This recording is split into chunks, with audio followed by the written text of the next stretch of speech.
plus ce truc-là.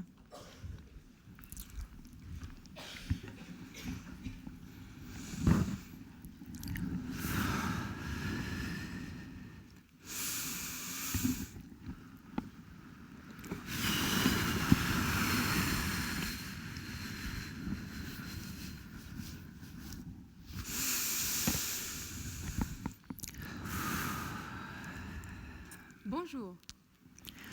Bonjour. D'habitude, se préparer, respirer, ça se fait en coulisses. Mais aujourd'hui, si nous sommes avec vous, c'est parce que nous avons mené une expérimentation avec Annie sur les pratiques corporelles de bien-être à l'école avec des enseignants et leurs élèves pour répondre à des questions récurrentes. Comment canaliser l'énergie des élèves? Comment les aider à se concentrer? Comment obtenir leur attention pour mieux apprendre? Il se trouve qu'aujourd'hui, cette expérimentation s'inscrit aussi dans la réflexion sur le bien-être à l'école. Alors, à ces questions diverses, avec Annie, nous avons donné une réponse corporelle.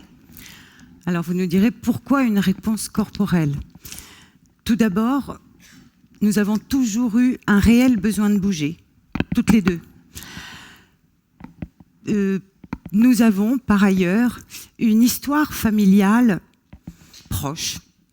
Une sœur, un frère, différents, porteurs de handicap, avec lequel il nous a fallu parler davantage avec le corps qu'avec les mots.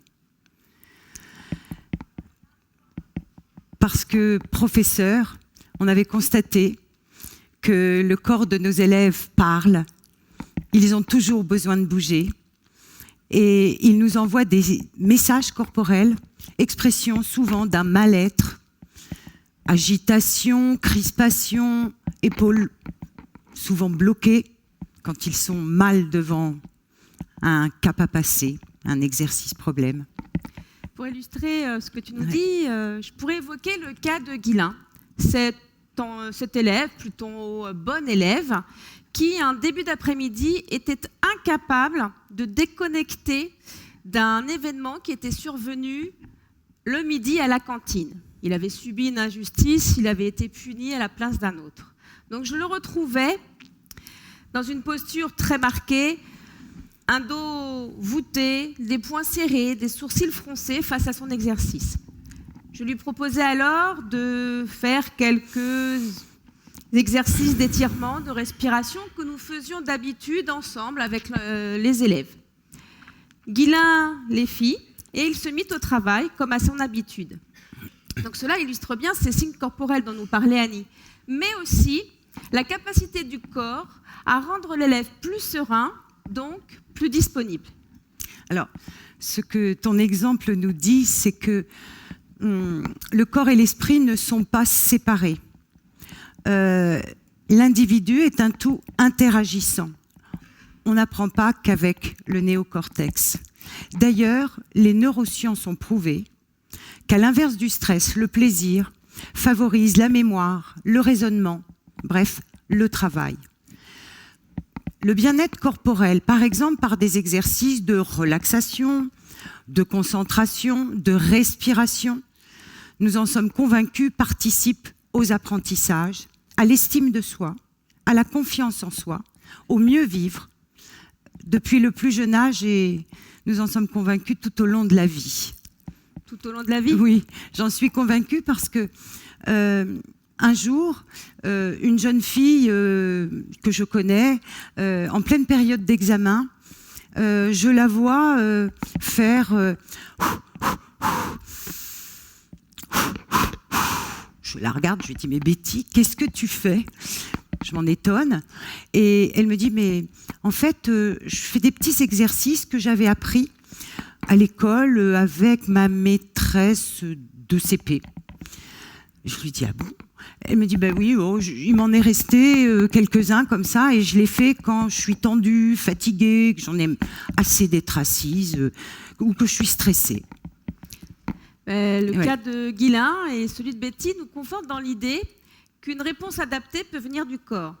Or, dans les propositions développées, les propositions qui sont faites pour développer le bien-être aujourd'hui, il y a un grand absent, c'est le corps, c'est le chaînon manquant, et c'est pour ça qu'on est là. Alors, vous nous direz, bien sûr, il y a les séances d'éducation physique et sportive. Oui, mais on ouvre le tiroir de la séance, hop, droit de bouger. Et on ferme ce tiroir, silence des corps. Nous sommes, je dirais, assez convaincus que les récréations et les séances de PS ne peuvent pas suffire. Alors, pour répondre à ces besoins, nous avons mis en place cette expérimentation autour des pratiques corporelles de bien-être avec 150 enseignants et leurs classes. Nous avons élaboré des propositions concrètes, accessibles à tous. Nous avons formé et suivi sur le terrain pour aider les élèves à mieux apprendre et les élèves à mieux gérer leur classe. Les enseignants à mieux gérer leur classe. Enseignants à mieux gérer leur classe. Nous nous intéressons à la fois aux élèves et aux enseignants parce que voilà, c'est interagissant aussi à ce niveau-là, on peut le dire. Alors, nous nous sommes inspirés d'ouvrages existants, en très peu nombreux et édités au Québec. Peut-être que cela ne vous étonne pas plus que cela. Ensuite, nous avons fait un travail avec tout un groupe d'enseignants et nous avons choisi de retenir 7 familles d'exercices. Alors, ces 7 familles sont la concentration, ensuite famille relaxation, famille respiration, gymnastique lente, gymnastique non volontaire, massage et visualisation. Pour chacune de ces familles, nous avons proposé un certain nombre d'exercices qui peuvent être réalisés seuls, à 2, à plusieurs. Ils peuvent être réalisés assis, debout, allongés, en déplacement, et donc permettent d'être réalisés aussi bien en salle de classe, en séance d'éducation physique, dans la cour de récréation, dans le préau, dans les escaliers, en sortie et même à la maison. Alors, nous avons, suite à toutes les expérimentations avec les enseignants sur le terrain, pu constater que ces exercices, ils pouvaient être utilisés tout d'abord de manière ponctuelle en fonction d'un besoin, à un moment donné. Ils peuvent également être utilisés de manière rituelle.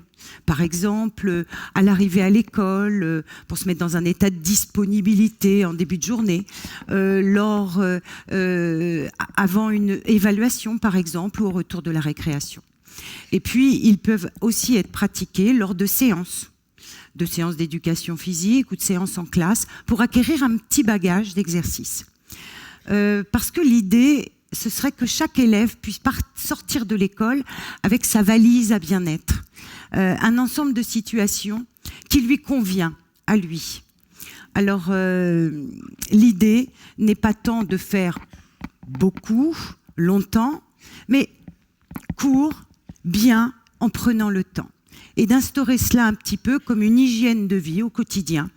Je dirais même presque, on ose dire, une culture de classe.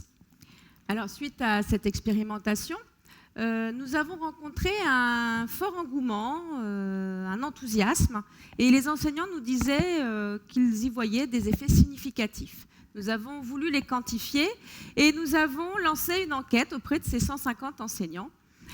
90% des enseignants qui nous ont répondu estiment que leurs élèves sont plus disponibles, donc entrent plus facilement dans des activités cognitives, qu'ils sont plus autonomes, donc font moins appel à leurs enseignants et ils sont plus confiants.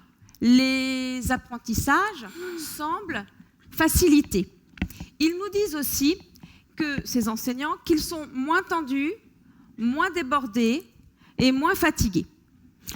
Alors on vous propose, si vous le voulez, de travailler un instant ensemble. Nous allons faire un exercice très simple. Je vous demanderai juste de croiser vos doigts, tout simplement. On va donc se concentrer et travailler notre coordination, puisque je vais vous demander de décroiser vos doigts pour les croiser dans l'autre sens. Allez-y. Et plusieurs fois de suite. Pouce droit devant, pouce gauche devant. On pourrait de la même manière croiser ses bras et les croiser dans l'autre sens. Situation problème. Un petit peu plus compliqué. Coucou. On fait appel à votre concentration, puisque là, on vous demande une coordination inhabituelle. Annie va vous proposer un autre type d'exercice. Un petit exercice, on va dire, dans la famille relaxation, massage. Non, relaxation d'abord. Relaxation. On va travailler par contraste au niveau de nos épaules, sachant que les épaules sont le siège de nombreuses de nos tensions. Alors, nous vous proposons un travail sur les épaules, simplement sur l'inspiration. Nous vous proposons de faire le gros dos ou de monter très haut vos épaules et de crisper très fort. Et simplement sur l'expiration, les relâcher. Encore une fois, inspirez, serrez très fort, bloquez, relâchez longtemps. Alors, il faudrait le faire 4 ou 5 fois pour en bénéficier réellement. Pour terminer, un automassage des mains. Voilà. Alors, on vous propose de masser avec le pouce l'intérieur de la paume. Puis, voilà, vous massez bien. Puis, étirez chaque doigt. Pensez à respirer, hein, nous aussi d'ailleurs. Et puis, c'est un peu comme un gant que l'on retire. Et puis, vous allez pincer avec le pouce et l'index de part et d'autre de l'ongle sur le côté, de part et d'autre, du côté du doigt, la racine de l'ongle. Voilà, cela fait circuler. Je vous propose de juste reposer vos mains et puis fermer les yeux ou pas, simplement observer les effets et être à l'écoute des sensations, tranquillement. Bien. Alors, notre position n'est qu'un 10e de ce qui pourrait être envisagé pour faire du bien-être corporel une dimension de l'apprentissage.